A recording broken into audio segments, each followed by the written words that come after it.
Ternyata kita belum sepenuhnya bisa memberikan layanan pendidikan yang affordable. Tapi bagaimana pertanyaannya, pendidikan yang berbiaya tinggi itu kemudian bisa dijangkau oleh masyarakat. Iya. 83 perguruan tinggi menerima pinjol nih untuk pembayaran UKT. Saya ini sangat prihatin kalau kemudian ternyata pinjol dijadikan alat untuk melakukan penekanan atau pressure kepada mahasiswa. Pendidikan kita ini sebetulnya undang-undang menyebut harus satu sistem pendidikan nasional. Ya. Namanya undang-undangnya saja Sisdiknas.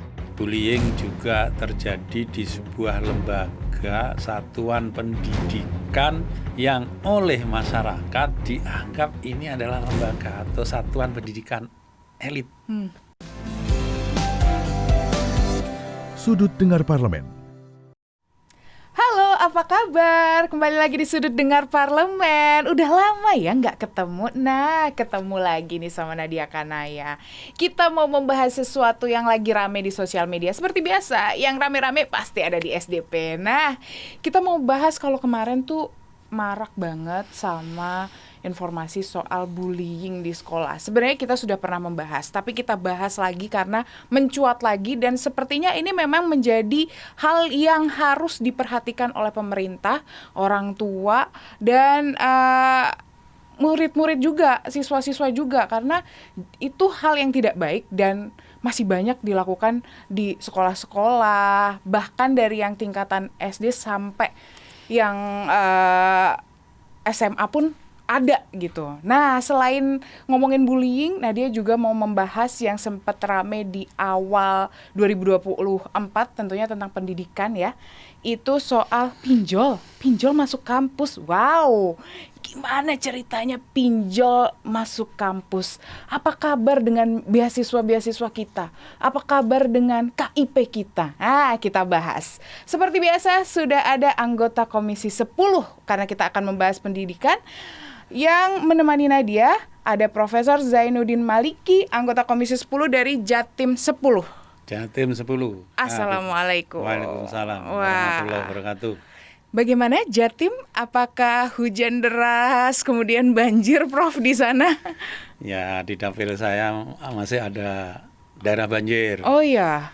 Di Gresik Selatan itu menganti Cerme, luapan Kali Lamong. Oh gitu. Kalau yang di Pantura itu luapan Bengawan Solo di daerah Bunga. Tapi masih cenderung bisa terkontrol kan ya, Prof? Ya, yang masih. namanya banjir tahunan ini. Oh ya, jadi mungkin masyarakat di Kayaknya ini harus levelnya penyelesaiannya tidak bisa hanya di tingkat lokal.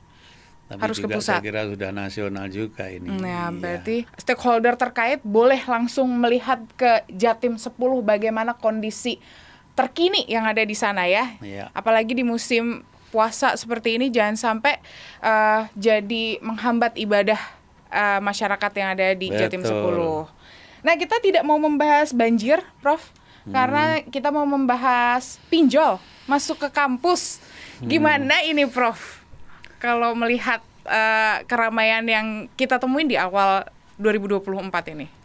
Ya, pinjol sempat muncul di permukaan dan ini memberikan sebuah kejutan lah bahwa ternyata kita belum sepenuhnya bisa memberikan layanan pendidikan yang affordable. Iya, betul. Yang bisa dijangkau oleh seluruh masyarakat kita. Biaya pendidikan khususnya pinjol masuk kampus, artinya itu perguruan tinggi kita belum bisa akses sepenuhnya oleh mahasiswa, sehingga kemudian mencari solusi-solusi. Dan salah satu solusi dan justru yang ditawarkan oleh pihak perguruan tinggi adalah melalui pinjol ini. Apakah itu solusi yang Prof rasa tepat? Dan saya melihat pinjol bukan solusi yang tepat. Oleh karena itu kita menyarankan kepada pihak perguruan tinggi kemudian tentu saja Dirjen Dikti, Kementerian Pendidikan, Kebudayaan dan Ristek, dan tentu saja dengan stakeholder yang lain atau kementerian yang lain terutama keuangan untuk mereview terutama pengelolaan anggaran kita supaya kemudian anggaran yang dimandatorikan oleh konstitusi 20% itu sedapat mungkin, semaksimal mungkin bisa memberikan layanan pendidikan yang terjangkau oleh masyarakat. Pendidikan yang bermutu, bukan hanya layanan pendidikan biasa. Tapi bagaimana pertanyaannya, pendidikan yang berbiaya tinggi itu kemudian bisa dijangkau oleh masyarakat. Iya. Maka disinilah tanggung jawab pemerintah. Tanggung jawab pemerintah menyelenggarakan pendidikan yang berkualitas, tentu yang berkualitas berbiaya tinggi. Nah, yang berbiaya tinggi itu pemerintah bertanggung jawab untuk mengatur, mengelola anggarannya. Tapi kalau kita lihat, Prof, dari 660 triliun, beberapa waktu lalu kita sempat ngobrol, Prof, kalau anggaran pendidikan ini sebenarnya belum memiliki plottingan yang tepat untuk digunakannya. Kadang disalurkan kemudian buat untuk membangun infrastruktur sekolah contohnya. Nah, hal-hal ini sebenarnya kan belum ada acuan yang tepat. Sebenarnya 660 T ini harusnya dipergunakan untuk apa? Makanya sampai ada anggaran pendidikan yang begitu tinggi dan tidak bisa disentuh oleh masyarakat yang ekonomi menengah ke bawah ini. Ya, anggaran 20%, kita ketemu angka 660 triliun. Nah, alokasinya itu yang menarik gitu ya, yang dikelola oleh Kementerian Pendidikan, Kebudayaan dan Ristek itu kurang lebihnya itu 13% lah. Oke. Ya, saya kira 13% lah, kurang lebihnya itu. Angkanya sendiri 81 triliun. Kemudian yang dikelola oleh kementerian lain seperti Kementerian Agama itu kurang lebih 10% lagi. Angkanya 50-an triliun gitu. Selain itu di kementerian dan lembaga yang lain yang mengelola pendidikan dan juga kemudian di DAK-kan, disalurkan ke daerah, itu kurang lebih bisa mencapai angka 50% kalau nggak salah itu.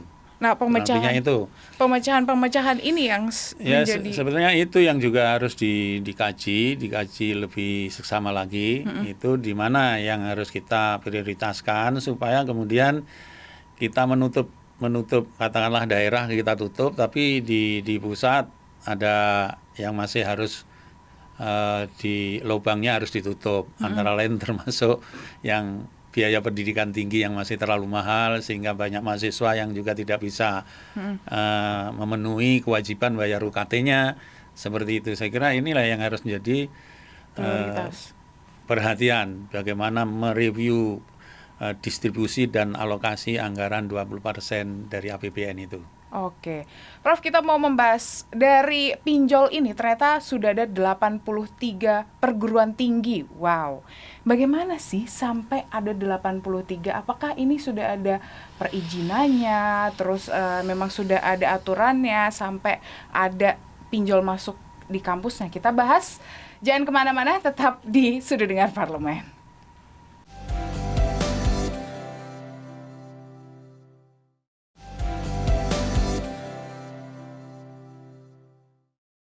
Masih di Sudut Dengar Parlemen, masih barengan sama Nadia Kanaya dan Prof. Zainuddin Malikini. Kita mau melanjutkan pembahasan 83 perguruan tinggi menerima pinjol nih untuk pembayaran UKT. Sebenarnya Prof, sudah ada belum sih aturan yang ya memang boleh untuk solusi membayar UKT? 83 perguruan tinggi sudah memberikan afirmasi untuk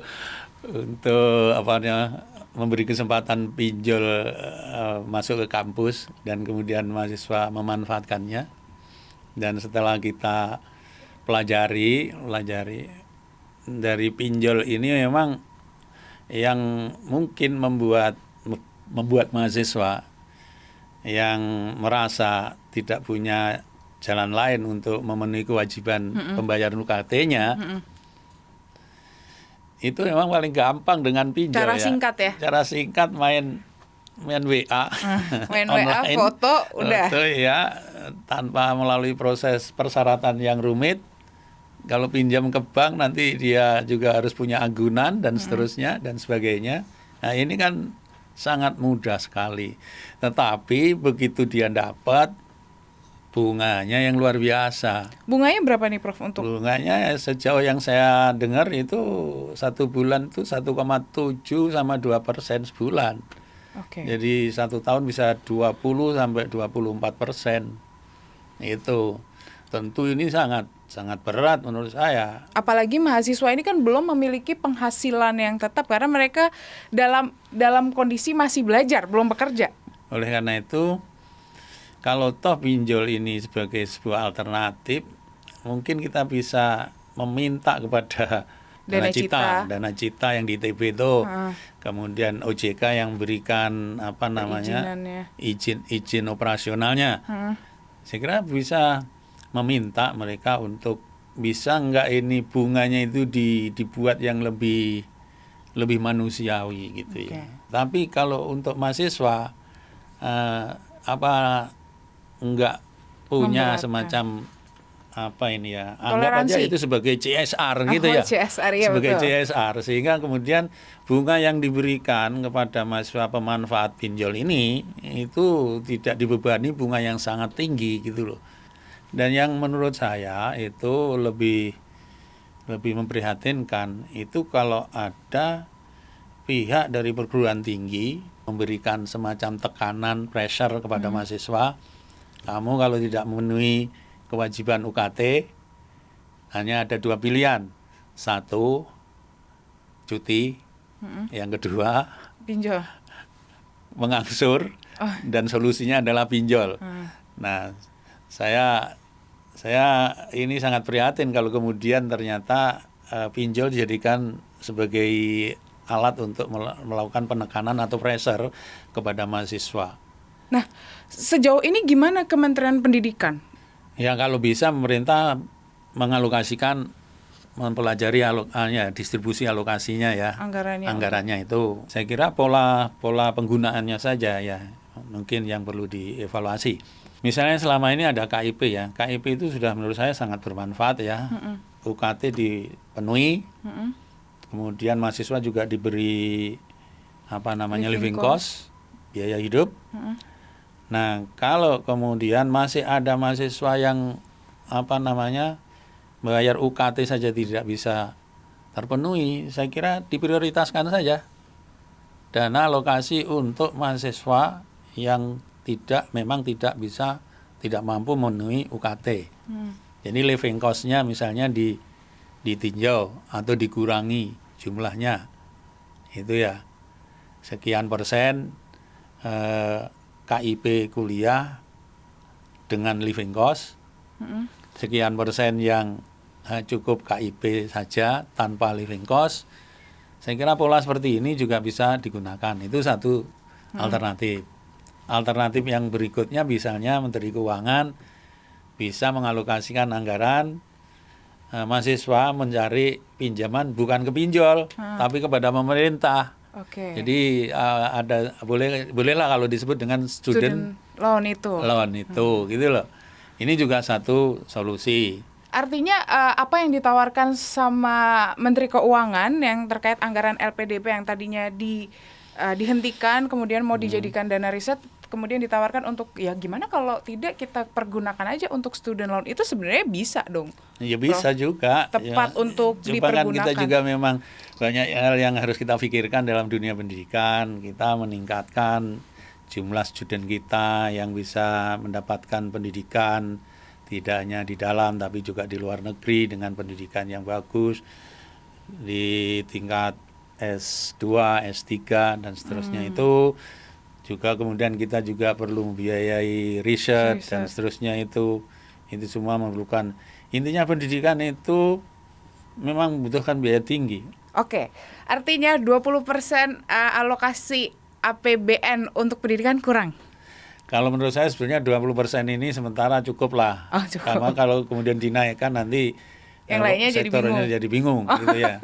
Tetapi 20% inilah kemudian kita coba alokasikan dengan sebaik-baiknya. Dengan Karena ada kan pendidikan kita ini sebetulnya undang-undang menyebut harus satu sistem pendidikan nasional. Ya. Namanya undang-undangnya saja Sisdiknas. Sisdiknas, Sistem Pendidikan Nasional. Tetapi kalau saya melihat ini belum menjadi sebuah sistem secara nasional karena ada pendidikan yang kementerian yang diberi kewenangan mengelola pendidikan itu tidak bisa mengontrol gitu loh. Pernah saya di Komisi 10 sama Mas Menteri itu, Mas Menteri kan semangat untuk mengangkat tahun 2021 saya akan mengangkat 1 juta ASN. ASN waktu itu tidak menyebut P3K. Akhirnya harapan masyarakat itu pupus karena pemerintah hanya bisa ASN P3K. Ternyata hanya yang daftar itu 540 atau berapa gitu persisnya.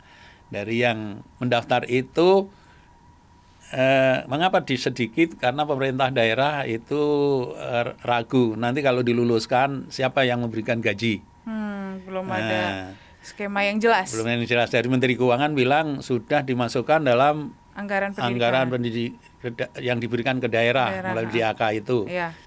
Dari 500 sekian yang daftar, yang diluluskan awalnya itu sekitar 70 atau 90 saya lupa itu. Tapi tidak sampai 100.000 orang lah itu. Saya minta Menteri kenapa sangat sedikit yang diluluskan. Itu alasannya karena yang lulus passing grade itu hanya segitu gitu. Nah, saya minta passing grade itu kan ditentukan dari tesnya kan tes pengetahuan. Iya, betul. Kalau tes pengetahuan belum melihat pengalaman. Kalau lihat pengalaman, maka yang dilihat usia masa kerja si guru honorer itu.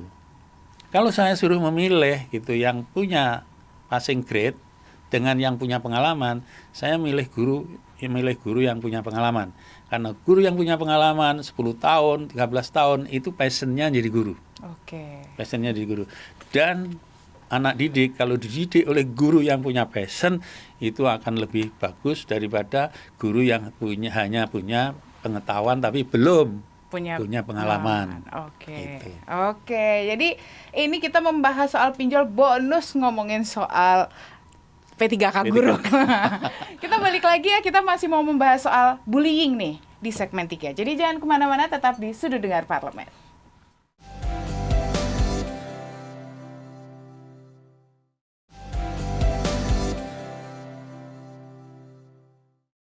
Masih di Sudut Dengar Parlemen. Aduh, kalau udah segmen 3 nih udah mulai belibet karena udah dikejar-kejar waktu.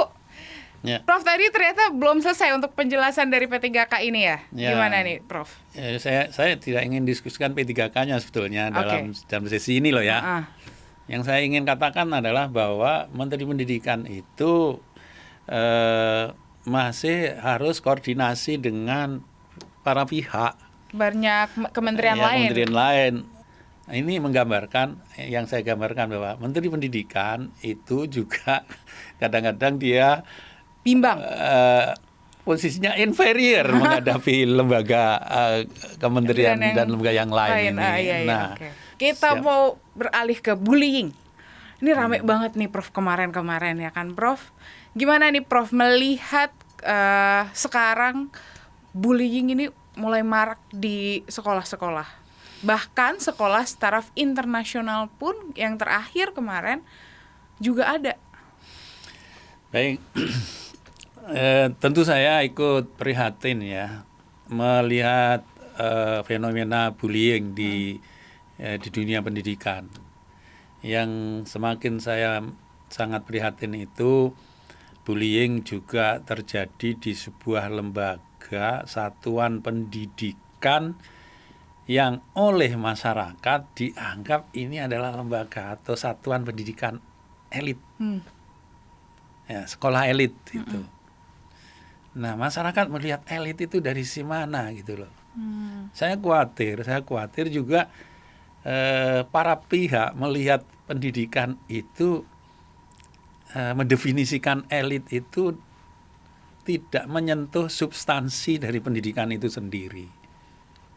Tapi Itu. justru ke Yang dilihat elit itu hanya dilihat dari infrastruktur dari pendidikan itu. Kemudian biaya pendidikan yang tinggi, ya, lokasinya yang kegengsi ya. bergengsi seperti itu. Kalau masyarakat salah melihat, mendefinisikan sekolah elit, sekolah yang baik. Sekolah elit itu mestinya kan sekolah yang baik gitu Iya, ya. betul. Baik infrastrukturnya, baik lokasinya, Keamanannya kemudian juga. keamanannya, kemudian juga penyelenggaraan pendidikannya mencapai tujuan dari substansi pendidikan, itu harusnya seperti itu. Tapi kalau kemudian setelah didefinisikan sebagai sekolah elit, ternyata di dalamnya anak-anaknya masih terlibat dalam praktek-praktek perilaku menyimpang, dalam hal ini melakukan bullying. Harusnya Nah, ini satu pertanyaan besar. harusnya gitu loh. dikoreksi nggak? Harus dikoreksi gitu loh, harus dikoreksi. Nah, tetapi kita tidak bisa menyalahkan satuan pendidikan itu sendiri ya. Pendidikan itu adalah tanggung jawab sekolah, tanggung jawab orang tua, tanggung jawab masyarakat, tanggung jawab pemerintah. Semua punya tanggung jawab. Nah, sementara selama ini ada pemahaman termasuk dari banyak persepsi orang tua yang mandang pendidikan itu urusan sekolah. Sekolah tidak bisa berdiri sendiri. Nah, orang tua juga harus dibangun satu pemahaman pendidikan pertama kali yang bertanggung jawab itu adalah orang tua. Pendidikan pertama. Kalau kemudian minta tolong sekolah mendidik anaknya, itu bagian dari tetap tidak bisa lepas dari tanggung jawab orang tua. Bahkan satuan pendidikan itu dinyatakan atau diklaim, diakui oleh masyarakat sebagai sekolah elit, itu tetap tidak bisa lepas untuk bisa melakukan kerjasama dengan orang tua dengan masyarakat. Kemudian siapa yang masuk geng itu, cobalah diriset, cobalah disurvei kondisi keluarganya seperti apa. Mungkin secara ekonomi cukup, tetapi perhatian nggak ada. Orang tua ada nggak gitu? Nggak ada keluarga. Kemudian juga begini, sekarang ini ada revolusi digital, revolusi informasi.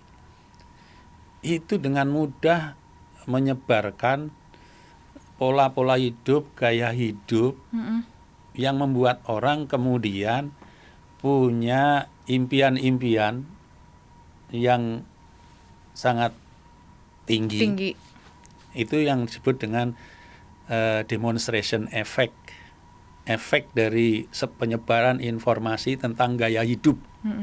Demonstrasi efek yang melahirkan keinginan-keinginan seseorang itu menjadi sangat tinggi, tetapi di balik itu dia tidak punya kemampuan untuk menggapai itu. Yang lebih berbahaya apabila terjadi apa yang disebut dengan deprivasi progresif.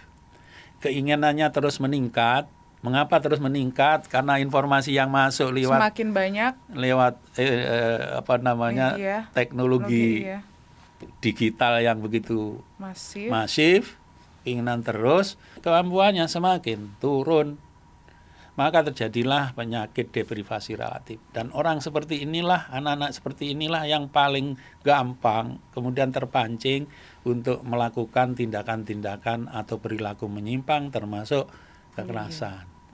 Nah, oleh karena itu saya kira pihak sekolah perlu mengintensifkanlah komunikasi dengan orang tua. Parenting education diprogram lah. Ini jangan menganggap ini sekolahan kita sudah sekolahan elit, kurikulumnya pun sudah selevel Cambridge, internasional, Harvard. Nah, tapi dia lupa bahwa dia tidak bisa mendidik anak sendirian. Dia harus melihat anak-anaknya mendapat supporting keluarga yang bagus, orang tuanya juga mensupport, di rumah suasananya kondusif, masyarakatnya juga peduli. Oke. Apalagi pemerintahnya juga harus begitu. Ikut mendukung. Oke, Ya, terima kayak kasih Prof. Zainuddin Maliki sudah meluangkan waktu di tengah kesibukan. Ya. Terima kasih soal pembahasan pinjol yang begitu mendalam, kemudian juga bullying, bonus P3K guru tadi ya. Oke, sekian dari Nadia dan Prof. Maliki.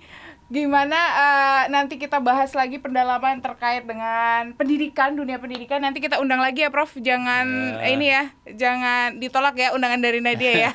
Insya Allah. Akhir kata, Nadia dan kerabat kerja yang bertugas undur diri. Terima kasih buat yang sudah menyaksikan Sudut Dengar Parlemen. Sampai ketemu di episode selanjutnya dan sampai jumpa.